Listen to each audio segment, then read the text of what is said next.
Hola, bienvenidos a Una Semana en el Mundo, el programa de France 24 en el que los periodistas son los invitados y con quienes conversamos sobre algunos de los hechos más destacados de la semana. Hemos invitado en esta oportunidad a Daniela Pastrana, ella es periodista y directora de piedepagina.mx, está en la Ciudad de México, en la capital de la República Mexicana. Daniela, bienvenida al programa, gracias por acompañarnos y ¿qué tal termina usted su semana? Gracias por la invitación. Y bueno, pues nosotros terminamos acá en México, todavía no terminamos, tenemos una semana muy ajetreada con el regreso, la reincorporación a las actividades del presidente Andrés Manuel López Obrador, que tenía COVID. Hoy se reincorporó además con una agenda recargada. Y tenemos el fin de la agenda legislativa nada más con 19 iniciativas que debe aprobar el Senado entre hoy y el domingo. Entonces, digamos que México está agitado, anda muy agitado por estos días. La agenda no va a terminar este fin de semana con todo lo que hay pendiente allí en México. Pues Daniela, gracias por acompañarnos en esta oportunidad y paso a presentarle a nuestro otro invitado, que también está en la capital mexicana. Él es Fausto Pretelli Muñoz, él es editor de la sección internacional de El Economista. Fausto, un gusto tenerlo en el programa y ¿qué tal termina usted su semana? Ya sabemos que la información en México pues no va a parar hasta el domingo. ¿Qué tal, Santiago? Daniela, ¿qué tal? Un gusto saludarles. Pues ya lo comentaba Daniela, muy laberíntica esta semana aquí en México y en el mundo, por supuesto. Creo que vale la pena arrancar con estos temas, ¿no? Muchos temas para analizar a lo largo de esta semana. Pues bueno, también le pido a nuestros televidentes que acompañen este programa, estas discusiones y estas conversaciones con opiniones y comentarios y también preguntas, por supuesto. A través de las redes sociales nos encuentran como @France24-ES, @Santilogo, que es mi cuenta personal. Nuestra etiqueta para que dejen los comentarios es numeral Una Semana en el Mundo F24, todo pegado, todo junto para que dejen sus comentarios y sean parte del programa. Entremos en materia, comenzamos en el extremo sur del continente, bueno, en el norte de Sudamérica, digámoslo así, en Colombia exactamente, porque este país estuvo en el foco de la actualidad internacional. Poco después de dar por concluida esa cumbre internacional sobre Venezuela que tuvo lugar en Bogotá, en la capital colombiana, tema del que también vamos a hablar en el programa de hoy, el presidente colombiano Gustavo Petro pidió la renuncia protocolaria de todos los ministros para anunciar una reestructuración de su gabinete. La renovación ministerial también dio pie a una ruptura de las alianzas con los partidos tradicionales y también sirvió para impulsar los pilares de su llamado gobierno del cambio. Comienzo entonces preguntándole a Daniela en la capital mexicana, impresiones allí en México, cómo se vivió este remesón político en Colombia y también supongo que había expectativa en torno a esa conferencia en torno al tema de Venezuela, porque precisamente México es un actor importante en esta negociación con Venezuela, porque es uno de los países que ha sido sede de los diálogos entre oposición y gobierno. Sí, tenemos que recordar esto, ¿no? México ha sido partícipe de estos diálogos y también México ha sido un país que, o sea, ha reclamado, pues, que no haya habido este flujo pactado en esos diálogos. Entonces, es un momento delicado, es un momento en el que creo que México y Colombia están compartiendo elementos que yo veo parecidos, ¿no? O sea, están por un lado con unas dinámicas internas de reacomodos y incluso de radicalización de ciertas posiciones internas. Y por otro lado, con un activismo internacional interesante hacia la conformación de estos bloques. Aquí en México se anunció esta misma semana la alianza, no la alianza, sino la agencia, la idea de crear una agencia, ¿no? Para la soberanía de medicamentos. Y se anunció justo en la conferencia presidencial, que es una plataforma importante, y en esa misma alianza, en esa misma agencia, están también Venezuela y Colombia. Lo que quiero decir con esto es que hay un activismo intenso hacia afuera que están compartiendo. El tema de Venezuela está siendo tema constante en la agenda internacional de la región y pues lo que están viviendo y lo que se está viviendo hacia adentro de los gobiernos parece que es como si tuviéramos, no sé, como dos formas paralelas, ¿no? Como se ve muy bien hacia afuera lo que se está haciendo en algunas cosas. Creo que Petro ha hablado muy bien del gobierno del presidente López Obrador. Acá se habla muy bien de lo que están haciendo allá, pero internamente los países están teniendo muchos problemas para gestionar sus proyectos con las oposiciones, ¿no? En el caso lo que acabas de decir es claro, o sea, se rompe esa idea de la coalición. Petro, pues ni siquiera está cumpliendo un año, tiene poco tiempo. En Colombia hay 4 años para hacer los cambios que quiere hacer y entonces opta por la vía de afianzar a la gente con la que ya ha trabajado antes para poder sacar adelante su gestión. Y Fausto, su opinión sobre este tema, este remesón político en Colombia. ¿Fausto? Bueno, en las crisis es cuando se conoce. Sí, lo escucho. Adelante. En las crisis.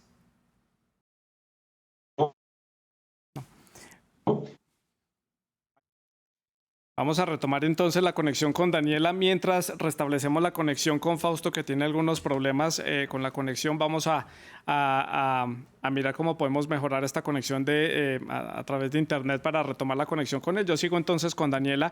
Daniela, y retomo algo de lo que usted estaba mencionando que me parece certero al mirar diferentes ejemplos en América Latina, y es que de puertas para afuera se ven gobiernos muy bien afianzados, tratando de liderar en sus respectivas casas, digámoslo así, y así es como se ve de puertas para afuera, como decía usted. Pero al interior de los países vemos a gobiernos y vemos a presidentes que les cuesta mucho afianzarse en el poder y sobre todo sentar las bases para que en sus gobiernos pues se puedan tomar decisiones.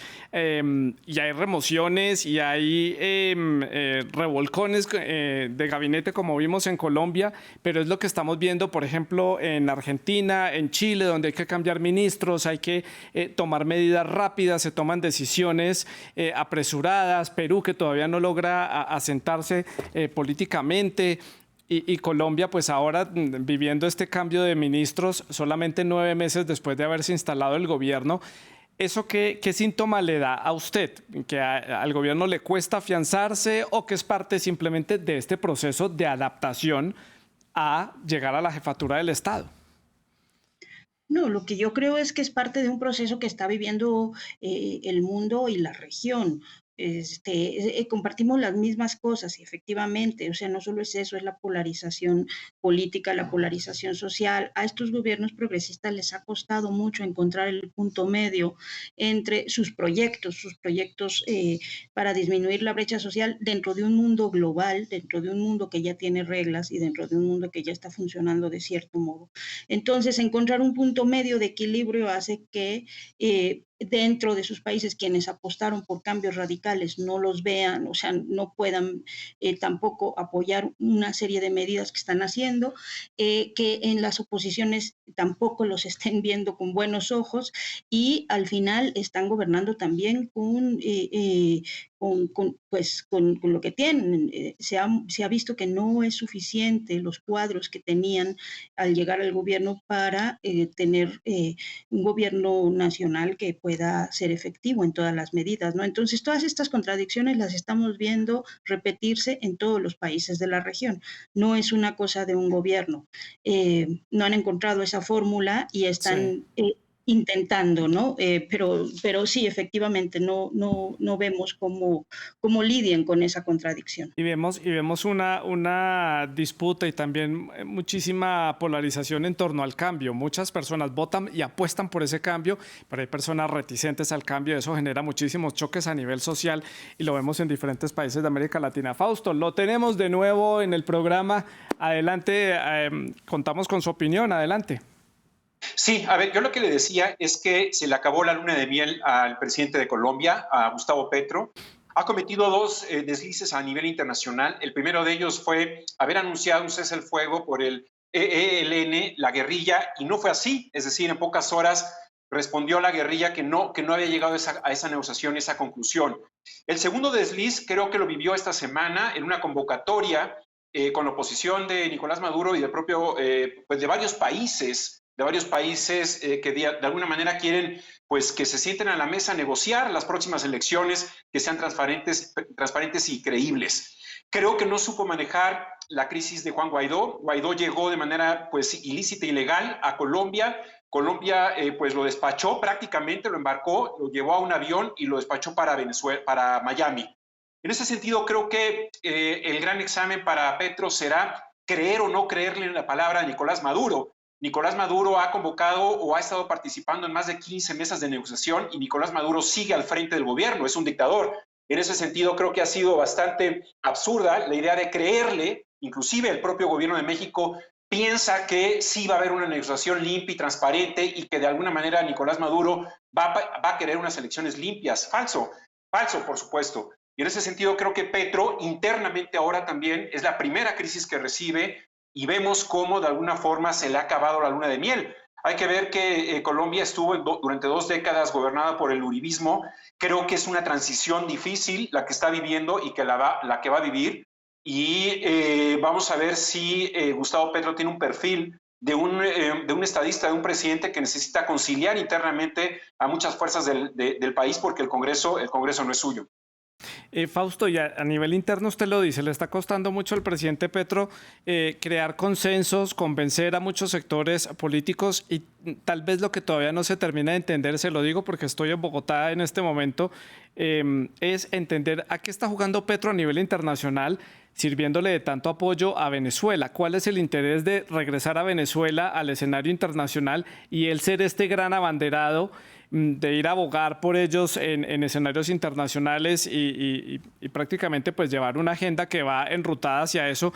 Aquí hemos hecho análisis sobre eso, lo he conversado con otros colegas periodistas y no termino de entender cuál es el interés que puede tener Petro con esa relación con Venezuela tan estrecha cuando, como usted mismo dice, Maduro mueve las piezas del ajedrez como quiera y ya para esta nueva mesa de negociación en México ya empezó a poner condiciones y condiciones muy difíciles de cumplir. Sí, a ver, yo creo que el problema fronterizo que tiene con Colombia y sobre todo lo que heredó del uribismo hace posible esa reconciliación entre Colombia y Venezuela. Sin embargo, está tomando una postura más de relaciones públicas con la Casa Blanca, es decir, tratar de negociar con Biden la idea de que desmantelen las sanciones económicas que le ha impuesto Estados Unidos desde que llegó Donald Trump a la presidencia. Vimos que Biden se acercó a Venezuela, inclusive cuando inicia la guerra en Ucrania, precisamente pensando en los energéticos, una visión muy pragmática del presidente de Estados Unidos. Y también está la otra parte, que es la oposición. La oposición está inmadura, es una oposición venezolana que ha cometido graves errores, empezando por Juan Guaidó. No tiene ya el apoyo de los 56 países, por supuesto, que tuvo al inicio de esta sesión o de esta presidencia en sombra, si se le puede llamar en ese momento. Y gran parte de la culpa también la tiene la oposición. En ese sentido, creo que Venezuela es una crisis muy fuerte, pero creo que Petro ha tratado precisamente de poder desmantelar esa crisis, ¿no? Es decir, de ayudarle a Venezuela. Y el gran examen va a ser si va a haber o no elecciones limpias. Ese es el gran examen. Mi respuesta, evidentemente, con Nicolás Maduro, no se puede confiar. Él tratará de quedarse todavía en el poder. Y sin embargo, bueno, el gran examen también está en la oposición. Ya los Capriles, claro, los Guaidó no tienen ninguna vigencia. ¿Y será un examen para Colombia, Daniela, si esas elecciones a las que les está apostando el gobierno de Petro a nivel internacional, de abogar por esta conciliación a nivel internacional, este apoyo para fomentar esas elecciones limpias, será una prueba difícil para el presidente Gustavo Petro y para ese liderazgo de Colombia, que ese es hacia donde va enrutada la pregunta que le quiero hacer? El liderazgo de Colombia a nivel continental, ¿ustedes cómo lo ven? Ustedes que están en México, porque vimos años atrás al presidente Duque con una estrategia muy distinta, aislar a Venezuela a nivel internacional, liderando este cerco diplomático. Ahora Colombia cambia de posición, cambia de tendencia política y hay otra estrategia con Venezuela. Ahora es tratarlo de llevar otra vez al escenario internacional. ¿Cómo ven ustedes ese liderazgo de Colombia en desde México, desde otra óptica, entendiendo lo que está haciendo este país, Daniela.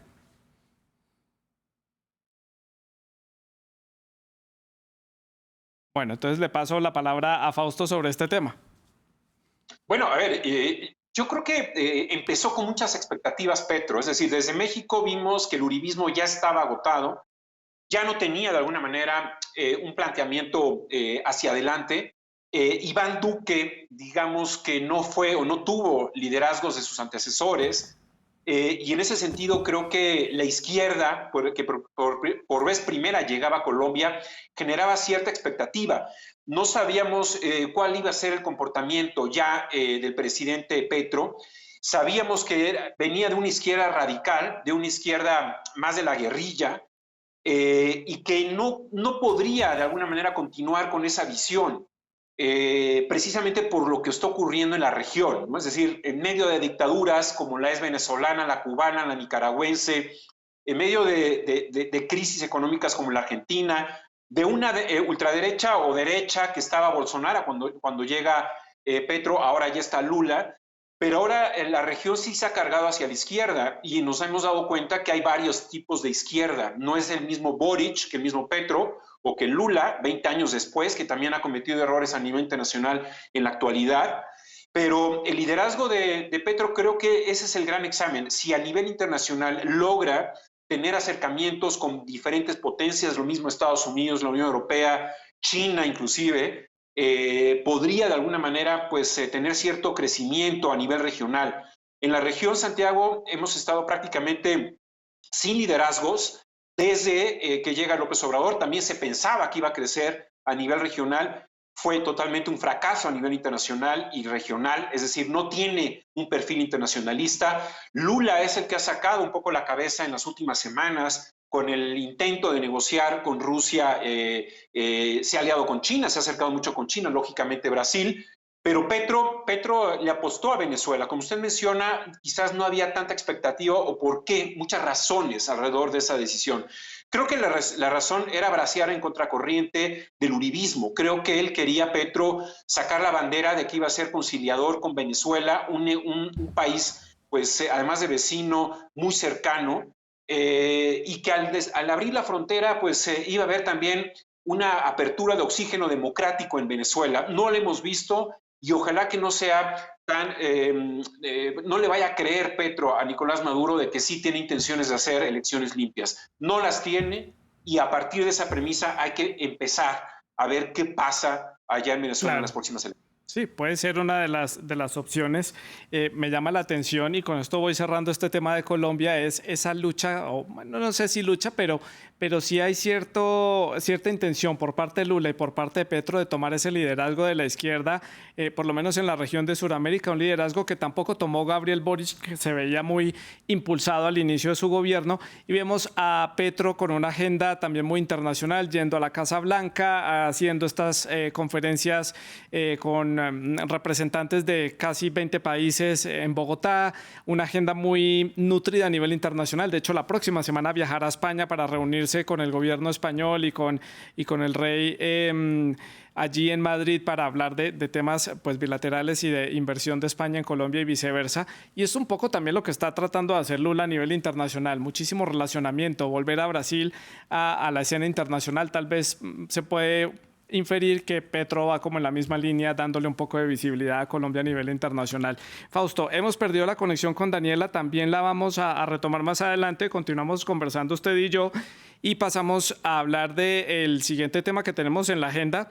Hecho destacado de esta semana, el presidente de Estados Unidos, Joe Biden, anunció su candidatura oficial para la reelección para el año 2024.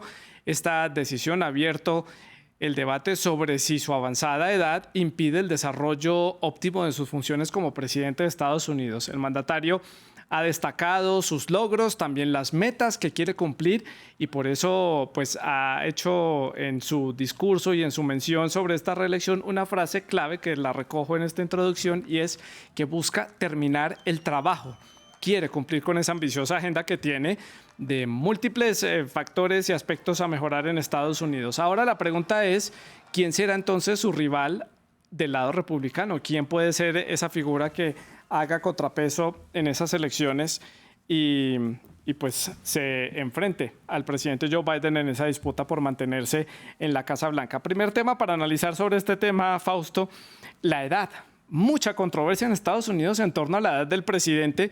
Cito un titular de un diario local, un diario pequeño regional, que hacía la siguiente pregunta: Too old to remain in office, muy viejo para mantenerse en el cargo.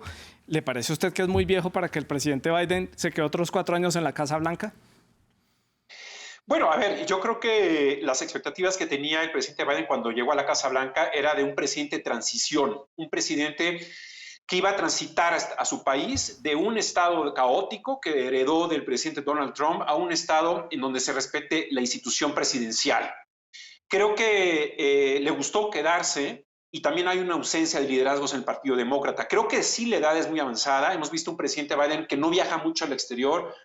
El presidente de Estados Unidos generalmente viaja mucho al exterior, al mundo, sube, baja escaleras, no tiene el dinamismo, no tiene la capacidad ya motriz para poderse mover como un presidente y un líder. Tiene frente a sí una guerra en Europa, tiene frente a sí una América en donde China está presente cada vez más y tiene frente a sí ese dilema, que es decir, China está mirando a Taiwán. En ese sentido, creo que desde política exterior, el presidente Biden está muy cansado, es un presidente ya mayor de edad, tiene 80 años, llegará o dejaría la presidencia a los 85 años de edad aproximadamente, pero la gran pregunta, Santiago, aquí es qué pasó con Kamala Harris, es decir, que era hace 3 años, hace 4 años, la perspectiva de una figura demócrata que pudiera llegar a participar en las elecciones del 2024, pero no fue así. Anticipo que serán unas elecciones aburridas, serán unas elecciones en donde quizás su contendiente sea Donald Trump. Daniela, hemos retomado la conexión con usted, ansiosos por conocer su opinión sobre la edad del presidente Joe Biden. Muy viejo para mantenerse en la Casa Blanca, ¿qué piensa usted? Sí, aquí tuve un problema con internet. Mire, sí, yo coincido en buena parte de lo que dice mi colega. No en el tema de la edad precisamente, porque en México acaba de morir uno de los intelectuales más consolidados que hay, que es Pablo González Casanova, tenía 101 años y estaba plenamente activo. Entonces, creo que la edad puede ser un factor relativo, pero lo que sí creo es que el presidente Biden está agotado. Está, o sea, más allá de la edad que tenga, está agotado. No, no, me parece que el hecho, y eso es preocupante, ¿no? El hecho de que sean Biden y Trump las nuevas cartas de la elección de Estados Unidos habla de un serio problema de crisis de los partidos en Estados Unidos, ¿no? No puede entenderse que no tengan unas opciones pues más atractivas para enfrentar las serias crisis que está teniendo, porque Claro. efectivamente, si lo que hemos visto es que Estados Unidos ha perdido buena parte de la hegemonía que tenía para muchas cosas frente a la emergencia de China y frente a otras cosas. Y entonces estamos viendo que esta crisis se ve reflejada en lo que van a ser, sí, unas elecciones sumamente desangeladas. Yo creo, Daniela y Fausto, que me uno a esa opinión de ustedes, que esto van a ser unas elecciones muy aburridas porque van a ser caras conocidas, no hay una renovación política. Y Daniela, le traslado una pregunta que estaba planteando Fausto y es, ¿qué pasó con Kamala Harris? Pensábamos que ella en estos 4 años de primer mandato de Biden o de este mandato de Biden se iba a formar como la sucesora del presidente Biden para las próximas elecciones. De hecho, retomando lo que dice Fausto, ella es la que está viajando, es la que está visitando los países, es la cara más jovial de la administración Biden, muy cercana con la gente, muy criticada, por supuesto, pero ¿qué pasó? ¿Se quedó en la mitad de camino de esta formación como una sucesora o qué pasó allí? Bueno, pues yo me sumo a la pregunta, no tengo la respuesta, pero claro, era lo que hace 4 años todos esperaban, ¿no? O sea, justamente se esperaba que Biden fuera un presidente de transición después de este gobierno desastroso de Donald Trump y pues que íbamos a ver en algún momento llegar a una mujer presidenta al gobierno de Estados Unidos, pero pues estamos con la misma pregunta, o sea, ¿en qué momento perdió la fuerza suficiente o en qué momento dejó de tener apoyo para poder plantear una candidatura propia, ¿no? Eso es una cosa que yo no tengo claro. Sí, Y, además que y me parece muy lamentable, o sea, me parece que en temas importantes como podrían ser, por ejemplo, el tema del aborto en Estados Unidos, y en una serie de cosas, tener una mirada fresca, más joven, podría, claro, feminista o femenina, o como queramos sí. llamarle, podría haber sido algo que pues emocionara pues en las elecciones, sobre todo a los seguidores del Partido Demócrata. Claro, que emocionará ver caras nuevas, energía política renovada y una mujer disputando la Casa Blanca. Aunque bueno, Nikki Haley puede ser una nominada por el lado republicano, pero pues ya veremos cómo avanzan esas primarias y si se puede postular y lograr esa nominación. Para el cierre de este tema, rápidamente, Fausto, un aspecto positivo de la administración Biden, haciendo un poco de balance, y negativo, las dos caras de la moneda. Bueno, yo creo que el aspecto positivo ha sido el gran programa de salvamento de la economía, ¿no? Es decir, los 400,000 millones de dólares contra la inflación y a favor de la producción de los chips internos. Es decir, son dos programas en realidad que hacen flotar a Estados Unidos, que han ayudado económicamente y que de alguna manera también se hace un análisis geopolítico. Es decir, frente a China, el tema de Taiwán es peligroso. Sabemos que Taiwán produce 6 de cada 10 semiconductores en el mundo y Estados Sí. Unidos está poniendo mucho acento en ese tema. Importante ese tema. Y el lado negativo, rápidamente. El lado negativo es la salida de Estados Unidos de Afganistán. Fue un desastre. Sí. Todavía se siguen pagando las consecuencias y Afganistán está sumido en una crisis. Sobre todo las mujeres afganas son las que han sido olvidadas. Tema muy complicado que hemos analizado aquí en France 24. Daniela, sus dos caras de la moneda. Sí, bueno, yo coincido mucho en este sentido, o sea, creo que aunque el tema de la economía es un poco con pinzas, ¿no? Está bien, pero el costo ha sido también un poco alto con el tema de la inflación y las medidas que han tenido que tomar, pero yo creo que esa es como la parte que digamos, es salvable, no es un desastre. Y en el tema de la cara mala, aparte de Afganistán, yo creo que la política migratoria. O sea, no ha logrado el presidente Biden llevar a cabo una política migratoria que tenga un sentido. O sea, va 2 pasos adelante, uno para atrás, otro para adelante, otros 2 para atrás. Va en sentidos contrarios. Sí. No logra concretar sus acuerdos y creo que, o no logra concretar sus iniciativas ni sus promesas, y creo que ese ha sido uno de los grandes problemas que además Claro. impacta a toda la región. Y le juegan contra la coyuntura de la región, con muchos problemas sociales en Centroamérica, en el Caribe. Yo le añadiría a ese punto positivo la gran inversión en infraestructura que Estados Unidos lo necesitaba para seguir siendo competitivo frente a China y Europa. Negativo, yo me atrevería a decir esa falta de liderazgo internacional. Europa lo ve como un aliado que no saben si hoy está, mañana no está. No es muy definido el rumbo como aliado internacional para muchos países, para otros. Y bueno, aquí en América Latina lo vemos ya ahora como un aliado muy lejano, porque nos tienen completamente olvidados. Avanzamos con otro tema, pasamos a nuestra sección de El Comentario. Lanzo un tema y ustedes simplemente hacen un comentario sobre el tema que les voy a plantear, y eso nos lleva a Sudamérica, porque este domingo Paraguay va a elecciones generales. El gran interrogante es si el tradicional Partido Colorado se va a mantener allí en el poder luego de ocuparlo durante casi 7 décadas, casi que de manera ininterrumpida. Entonces, les pregunto a los dos invitados, comienzo entonces con Daniela para hacer la ronda a la inversa, perspectivas de lo que vaya a pasar en Paraguay, que tal vez es un país que no tenemos mucho en el radar político, pero lo que está en juego en ese país nos tiene a todos en el balcón mirando atentamente lo que sucede en Asunción. Sí, están muy encontrados, está muy difícil definir quién puede ganar.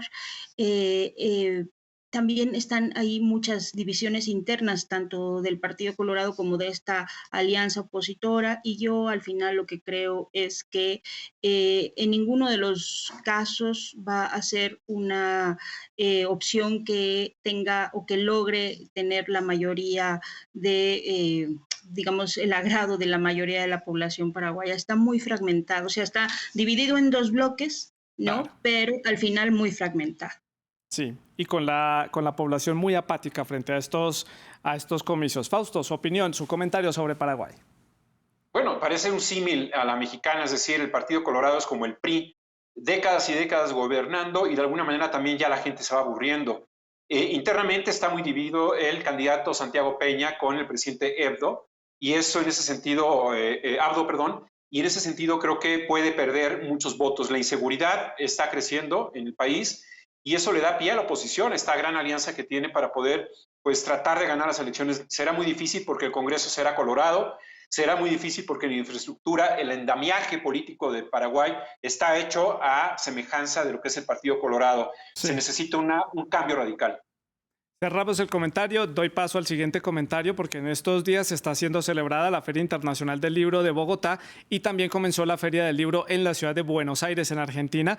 Yo aprovecho entonces para preguntarles a nuestros invitados qué están leyendo, qué les gusta en la literatura en este momento, qué es lo que los tiene ahora devorándose páginas de libros en sus lecturas. Yo veo que Daniela tiene una biblioteca bastante grande detrás de usted. Sí, me gusta mucho leer. Pues yo ahora estoy leyendo un libro que se llama La invención de los sexos de Lu Xixia, que es una biotecnóloga argentina muy interesante, que nos plantea muchas dudas en torno a cómo se ha ido construyendo la idea de los dos sexos en el tema del binarismo. Y también estaba leyendo un libro que conseguí hace poco justamente en Venezuela, que es los 3 libros de Rómulo Gallegos, Sí. que es Doña Bárbara, Canaimas y Canto Claro. Y son una delicia, la verdad. Sí, delicia. Y muy interesante ese primer libro que nos estaba mencionando. Fausto, ¿qué está leyendo usted? ¿Qué tiene entre manos? Bueno, parece que no hay nada aquí atrás, pero sí me gusta mucho. Estoy leyendo un gran libro de Mario Vargas Llosa, que es El diario de un deicidio, que es sobre la historia, la vida y la obra, sobre todo, del gran escritor de 100 años de soledad, de Gabriel García Márquez. Es un libro que de alguna manera publicó en 1971. Sin embargo, parece ser que después de los pleitos que tuvieron ellos dos, salió de circulación. Hace un par de años lo volvieron a editar y es auténticamente una obra de arte porque habla a fondo de cuáles son las inspiraciones que tuvo García Márquez a la hora de escribir, particularmente 100 años de soledad, pero también La hojarasca, también varios de sus libros. Entonces, es ampliamente recomendable, es magnífico. Bueno, pues muchas gracias por estas recomendaciones. Yo les dejo un dato que me ha pasado mi compañera Rosa Pérez, que ha colaborado en la producción periodística del programa de hoy. Me pasaba este dato que me parece interesante traerlo a la mesa. La CERLAC, que es el Centro Regional para el Fomento del Libro en América Latina y el Caribe, nos dice, y le pregunto a ustedes dos, ¿cuáles son la cantidad o el porcentaje de libros que lee una persona en un año en los países de América Latina? ¿Cuál cree Daniela que es el país que más lee en América Latina? Wow, es una pregunta difícil. No, quizá Argentina. Pues es correcto. Si estuviéramos en un programa concurso, se hubiera llevado el premio mayor del $1.000.000. Argentina y Chile son los países en donde sus habitantes más libros leen por año. 5.4 libros al año en Argentina, 4.5 en Chile. Y le pregunto a Fausto, también la otra cara de la moneda, ¿cuál cree usted son los países que menos libros leen al año? Bueno, incluyendo el Caribe. Sí. Haití posiblemente es de los países que menos lee libros. Hay una correlación quizás en temas de economía, perdón, sí, de economía. Y no sé, quizás Honduras.